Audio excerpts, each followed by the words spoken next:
যে মানুষ আমাদের শ্রম আইন যে 2015-তে হয়েছে ওইটার নীতিমালা এখনো হয় নাই। কেন নীতিমালা হয় নাই? আমরা গৃহকর্মী হিসেবে বাসায় কাজ করি, ঠিক আছে, সবাই যেরকম চাকরি করে ওনাদের চাকরির নির্দিষ্ট একটা বেতন আছে এবং সময় মতো ছুটি পায়, ঈদের সময় একটা বোনাস পাই। আমরা যেরকম বাসায় কাজ করি পেটের দায়ে, ঠিক আছে, আমাদের এর জন্য আমাদের নির্দিষ্ট যে বেতনটা, এই বেতনটা আমরা ঠিকমতো পাই না এবং বছরে বোনাস ভাতা তো পাই না, ওটা তো দূরের কথা। আমরা মানুষ হিসাবে যে কাজ করি, একটা মানুষ 30 দিনে 30 দিন কাজ করতে পারে না। বন্ধন বা অধিকার মর্যাদা যেটাই আপনারা বলুন না কেন, এজন্য আমরা দাঁড়িয়েছি আমাদের যে নীতিমালাটা ওটা যেন বাস্তবায়ন হয় এবং শ্রম আইনে যেন আমাদের অন্তর্ভুক্তি করা হয়। এই দাবি দেওয়া নিয়েই আমাদের এই সংগ্রাম এবং লড়াই এবং যেটাই বলেন, এবং যে নির্যাতিত হয় গৃহকর্মীরা বা মা বোনেরা আমরা যে কাজ করি, এই নির্যাতন যেন বন্ধ হয়। কি কি নির্যাতনের, যেমন শারীরিক, মানসিক এবং কথার কথার দিকেও কিন্তু আমরা নির্যাতিত। বুয়া একদিন কেন আসো নাই, কেন লেট করছো, এই কাজটা কেন এখন হলো না। একটা শখের জিনিস যাই হোক, আপনারও একটা শখের বাসায় কাজ করতে গেলে ওনার শখের জিনিস হোক বা যে কোনো একটা প্লেটে হোক ভেঙে যেতেই পারে, ওটা কেউ ইচ্ছা করে ভাঙবে না। আমিও বা আমি না বা আর একজন হেও না, কারণ ওই জিনিসটা ভাঙার জন্য যে আমার বেতন থেকে কাইটা নিবে, এটা কোন ধরনেরই।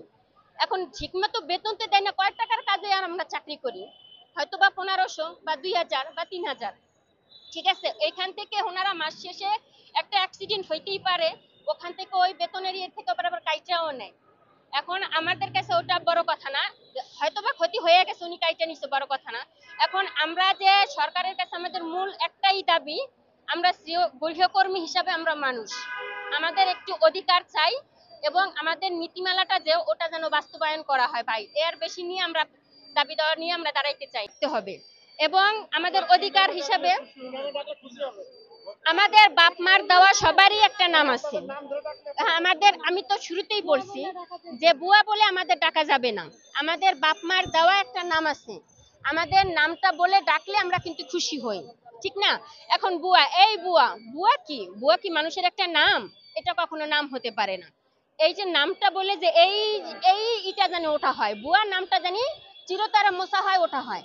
আমাদের যার যার বাপ মার দেওয়া নামটা বলে জানি ডাকা হয় এবং আমার অধিকার যে সপ্তাহে আমাদের জানি একটা ছুটি দেওয়া হয় এবং মাসে 4 দিন, এবং যে আমাদের বেতনটা 1 থেকে 10 তারিখের ভিতরে জানি আমাদের বেতনটা দেওয়া হয়।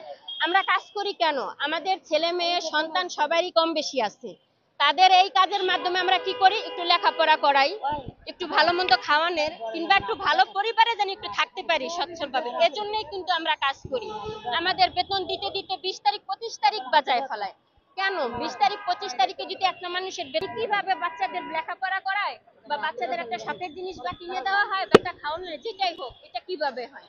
তা এই বেতনটা জানি দেওয়া হয় নির্দিষ্ট টাইমে এবং বছরে জানি 2টা ঈদে জানি আমাদের বোনাস দেওয়া হয় এবং নীতিমালাগুলোর মধ্যে আমাদের যে শ্রম আইনে জানি আমাদের অন্তর্ভুক্তি করা হয়। এই ওই মহিলা থাকলো না বাড়িতে গেলে তখন কি আপনি এভাবে কাজ করেন?